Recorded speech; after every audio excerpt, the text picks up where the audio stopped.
வாழ்க்கையின் மிக பெரும் பாதுகாப்பாக குர்ஆனை அறிமுகம் செய்கிறார்கள். இன்னஹாதல் குர்ஆன யஹ்தி லில்லதி ஹிய அக்வம். நிச்சயமாக இந்த குர்ஆன் தான் வாழ்க்கையில் உங்களுக்கு மிக நேர்த்தியான பாதையை காட்டும் என்று அல்லாஹ் சொல்லுகிறான். வனுனஸ்ஸிலு மினல் குர்ஆனி மா ஹுவ ஷிஃபாஉன் வ ரஹ்மத்துல் லில் முஃமினீன். நாங்கள் இந்த குர்ஆனில் முஃமின்களுக்குரிய ஆரோக்கியத்தையும் அவர்களுக்குரிய அருளையும் அடக்கி வைத்திருக்கிறோம் என்று அல்லாஹ் சொல்லுகிறான்.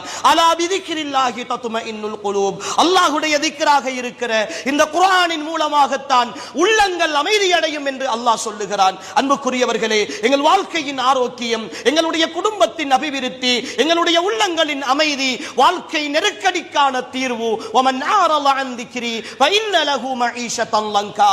எவன் எங்களுடைய திக்ரை, இந்த குர்ஆனை, குர்ஆனிய வசனங்களை புறக்கணிக்கிறானோ அவனுக்கு நாங்கள் நெருக்கடியான வாழ்க்கையை கொடுப்போம் என்று அல்லாஹ் சொல்லுகிறான். லவ் அன்ஸல்னா ஹாதல் குர்ஆன அலா ஜபலின் லரஐதஹு காஷிஅன் முத்தஸத்திஅன் மின் ஹஷ்யத்தில்லாஹ். இந்த குர்ஆனை நாங்கள் ஒரு மலையின் மீது இறக்கி வைத்திருந்தால், ஒரு பெரும் கற்பாறையின் மீது இறக்கி வைத்திருந்தால், அல்லாஹ்வுடைய அச்சத்தால் அது துண்டு துண்டாக சிதறி போயிருப்பதை நபியே நீங்கள் கண்டிருப்பீர்கள் என்று அல்லாஹ் சொல்லுகிறான். அன்புக்குரிய சகோதரர்களே, குர்ஆன் வாழ்க்கையின் உள்ளங்களின் உறுதி. குர்ஆன் தான் ஒட்டுமொத்த வாழ்க்கையினுடைய நிம்மதி. சகோதரர்களே, எங்களுடைய அபிவிருத்தி குர்ஆன். அதை தொலைத்திருக்கிறோம்.